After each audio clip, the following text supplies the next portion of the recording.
Welcome to the first Mulready Minute podcast. This is our very first one. We hope to do many in the future with some interesting guests, even for you non-insurance geeks out there. But right away, we've got a great guest to start, kick it off with. And let me introduce the COO, Chief Operating Officer of the National Association of Insurance Commissioners, the NAIC. For those of you unfamiliar with that, the NAIC is made up of 56 commissioners, superintendents, regulators, and for those of you that paid attention in junior high, there's only 50 states. So it does include all states plus DC plus 5 U.S. territories. So, or I guess it would be 4 U.S. territories. But that makes up the NAIC, the national organization of all of us insurance regulators. So we're honored today to have Andy Beal with us, who is the COO. I'll quickly read through his bio so you know a little bit more about him. He joined the NAIC back in 1999. He served as general counsel from 2000 till July of 2006 when he was promoted to be deputy executive vice president and their chief legal officer. He was appointed COO and chief legal officer in February of 2009. In his current role, his duties include managing the day-to-day operations of key initiatives, as well as engagements in innovation and emerging technologies in the insurance sector. And actually, his biggest job and most time-consuming is keeping CEO Mike Considine in line. But that's another story. He's been directly involved in a lot of big projects. I won't go into all those details, but life insurance, annuities, disability, long-term care, reciprocity requirements under the Gramm-Leach-Bliley Act, global information sharing agreement of state insurance regulators, as well as technology and data collection initiatives undertaken by this organization over the past few years. His prior legal experience includes serving as a judge advocate in the U.S. Marine Corps. So we've got a JAG officer with us, and more importantly, as legal counsel at the Oklahoma Insurance Department. How about that? And he's worked in the private practice as well as in-house legal counsel for an insurance company. Andy attended the University of Missouri at Kansas City, received a degree in history and political science, then received his JD right here, Oklahoma City University School of Law, licensed to practice in both Missouri and Oklahoma. So we are thrilled to have Andy on. He's a national leader within the NAIC. And so, Andy, welcome, and thank you for agreeing to our first podcast. Commissioner, it is great to be with you all. I have such fond memories of my time in Oklahoma, both as a law school student, but also my days at the Oklahoma Insurance Department. And I was formerly the general counsel there at Mid-Continent Life when it was in existence before it was sold. But yeah, we used to live over in the Crown Heights neighborhood. Mm-hmm. We still have close friends down there, and I still try to make it down there with my wife at least once or twice a year. Good. Well, thank you for being on. We thought we'd kind of get some perspective from you, from the national perspective on the pandemic and COVID-19, its impact on the industry. So what would you say has been the biggest effect of, you almost want to just say 2020, but the pandemic and the industry globally? That's a really good question, Commissioner. And probably the biggest impact on the insurance industry is really the increased reliance on technology. You know, I look at it in two ways. From an internal operations side, certainly at the NAIC, but in my discussions with industry representatives, you know, they're saying the same thing. You know, most companies had to transition to working remotely fairly quickly. That created, you know, its own set of challenges. And you think about it in terms of a leadership and management perspective. You go from managing a team, you know, in the office where you see people pretty much on a daily basis, to managing them virtually via, you know, laptops, and having, you know, whether it's daily or weekly stand-ups to make sure things are working correctly. But that was quite and has been quite an adjustment for most businesses. And then from an external standpoint, when you think about, you know, the customer, meeting the customer needs, customer service, again, it created new challenges for a lot of folks in the insurance industry, both at the insurance agent level, as well as the insurance company level. I think it's put more emphasis now on, again, becoming more tech savvy, becoming more nimble, and being resilient in many ways. Let's talk for just a minute about business interruption and how that impacted us and how that changes going forwd. As an organization, the NAIC, reacted initially in the early stages. I would say it was either March or April of last year, where we issued a policy statement opposing the retroactive application of business interruption coverage. The simple fact is that those policies in place that excluded business interruption coverage due to a pandemic. I mean, those companies were not collecting premiums for that coverage. So consequently, if you're asking the insurance companies, to go back and cover a risk upon which the premium wasn't based, they're not reserving for it, potentially you could have devastating impacts on the solvency structure of the industry, which could potentially lead to financial systemic risk throughout the financial services sector. So there was, and rightly so, a lot of concern about that initially. And then in the fall, the NAIC adopted a policy position supporting an approach involving a federal mechanism, working through Congress, which would provide widespread coverage for business interruption. There were a couple of conditions to it. One being, of course, that if there were insurance policies used to provide this coverage through the insurance industry, we certainly wanted to make sure that the state-based insurance regulatory framework remained intact. We also wanted to make sure that premiums would be priced at a reasonable amount, affordable, and we also wanted to make sure that it was available and that consumers were taken care of. Now, we also know that there's certainly been a fair amount of litigation that's come out of this. And as that litigation was starting to get generated in the middle part of last year, the NAIC, working with the states, coordinated a data call.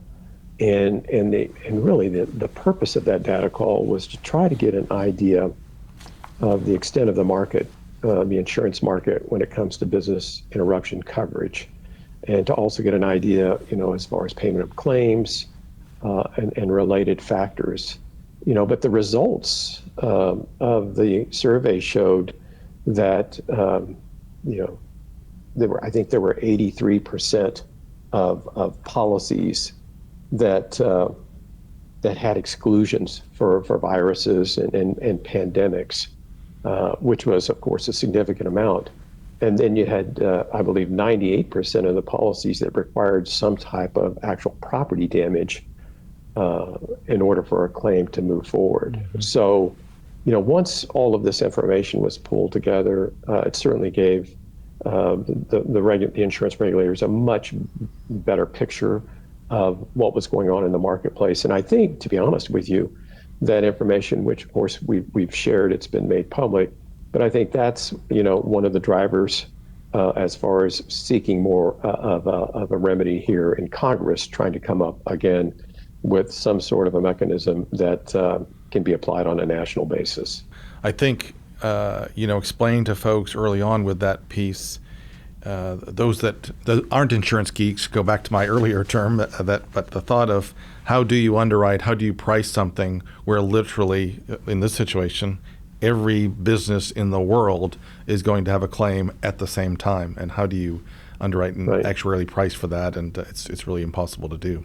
The challenge, though, with the pandemic is when you look at that pooling of risk, a pandemic is so widespread that there's at least a decent probability that a significant majority of those pooled risk will suffer claims or suffer damages in some way and will want to pay claims. And that goes beyond the scope of the traditional notions of insurance. In light of that, Andy, any comment on what area maybe was impacted more than the other, between life insurance and health insurance and auto insurers, or any thoughts on the different impacts on different sections? Yes, and it really depended on the line of business.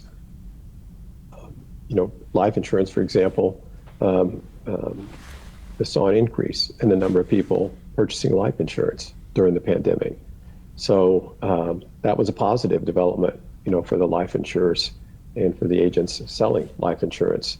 When you look at auto insurance, along the lines of what you just mentioned, people, because of the lockdown and working remotely, people weren't driving as much. So there was a drastic reduction in the miles driven across the country, and therefore a number of the insurers writing auto insurance decided to give back funds or credit policyholders. And the last number that I saw from the Insurance Information Institute is that roughly a little over $10 billion were given back to policyholders in credits or refunds. There have been a lot of things that have changed or adapted during 2020, and wondering what you think or what you're hearing nationally about what of that sticks, what stays, what carries forward beyond the emergency order or the year 2020 or this pandemic. I think many of us are kind of waiting to see and monitor developments, but and in some respects, maybe it's too early to really say for sure. But for example, your reference to the health insurance side with telemedicine, that is something that really developed during the pandemic, whereas before the pandemic, not so much. I mean, it was more in the pioneering stages, if you will. But the pandemic really forced that issue on the industry, and they've adapted really well. And I think when you look at certain sectors of the population, maybe they live in remote places. They don't have easy access to get to a doctor's office or to the emergency room or to the clinic. Telemedicine, certainly has benefits there. And I think you may see some of that continue to move forward. But I think also that over the next, couple of years, we're going to see a transitionary period where some things may readjust and rebalance back closer to where we were pre-pandemic, whereas other items remain very much intact because they're seen as a valuable customer benefit, and there's a demand for it. So I think a lot of what we'll be doing here is we're still going to be in somewhat new territory here over the next couple of years. Companies are certainly challenged by technology, and I say that from a couple of different perspectives, Commissioner. By far and away, a lot of the larger companies, they certainly have the financial capital to pursue and make, the investments in technology. And when I say technology, it's moving to the cloud. Mm-hmm. It's developing, better data analytics functionality. Of course, you have to have good data in order to be able to conduct those analytics. So there are a lot of investments going into that area. Now, and sometimes it may be a challenge for smaller companies to keep up in that regard, simply because, again, as we all know, technology is expensive.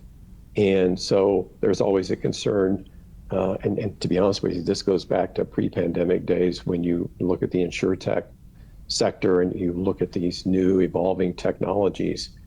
Some would argue that it will give a competitive advantage to some insurance companies more so than the others, because you have to be able to keep up. Mm-hmm. And that goes back to the old adage that you've got to be nimble, you've got to be able to respond quickly to new trends, and I think the pandemic just exacerbated that in many respects. I wonder if you might, number one, take a minute, just talk a little bit about the NAIC and who they are. I know we've got a bunch of employees there in Kansas City and in DC, and then some folks in New York.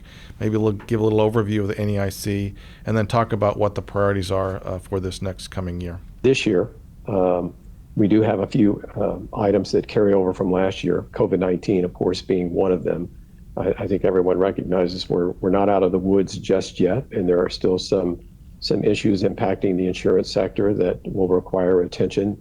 Some of it, of course, in the health insurance area, probably more so than other areas. But as you noted before, with regard to life insurance, there are certainly some issues that can percolate and get everyone's attention. I would say, the other issues also included in that top realm of priorities would include long-term care insurance. Again, the industry has been struggling over the last number of years. There are the companies that write that business have been greatly reduced over the last 20, 25, 30 years. But, as we both know, there are still a fair amount of people out there that still have long-term care insurance policies that are getting older and may have to rely on those policies. So, that's from a consumer protection standpoint, that's an important issue. And then, of course, you have big data and artificial intelligence. Mm-hmm. What we touched on earlier as far as data analytics, that's becoming more widely used in many facets of the financial services industry, including insurance. And so there's certainly a need there for the insurance regulators to really monitor developments closely to make sure that the information that's being collected and used is being done so within the confines of the law. And that also goes to consumer data and privacy. Another really big area is natural catastrophe and resiliency. The last couple of years have shown that when you look at the number of natural catastrophes in the country, whether they be the wildfires out west, the severe storms coming through, the spring storm season, the number of named tropical storms that have made landfall and done damage, flooding, to name just a few of those events, those are having just significant impacts on the property and casualty industry over the last couple of years. And I know that you're very much aware of that in Oklahoma, because again, as part of being in Tornado Alley, you all are not immune from that. We actually get a few here in the Kansas and Missouri area too, but I think that my recollection when I lived in Oklahoma in the 1990s, there were some big ones that came through, and I remember the Moore tornado vividly in '99 when that occurred. So yes, in the PNC area, that natural catastrophes are big, and then the two other ones I should say the other one that I would note would be race and insurance. Again, that's something where the NAIC recently created a new executive level task force to focus on that area. And really, it's all about making sure that when you think about people of color or other historically disadvantaged sectors of society, to make sure that they're being treated fairly, within that insurance regulatory framework that's out there. 40 years ago, it was real easy to review underwriting and rating characteristics and what was being utilized. And so the number one role of a regulator when it comes to underwriting and rating is to make sure it's non-discriminatory and then fair and reasonable. But that non-discriminatory is a top component. And how much easier that was 40 years ago when you were reviewing some papers, maybe right or in writing. But now with big data and artificial intelligence, it has made our job a lot tougher. So that wraps up our first podcast. Thank you for being that first-time guest to kick this off, and we'll look forward to future conversations with you as we go forward. You're very welcome, Commissioner. I look forward to doing this again, maybe sometime in the future, and I'll be with you there in Oklahoma City. Sounds great. Thanks, Andy. Thanks for joining us on the Mulready Minute podcast.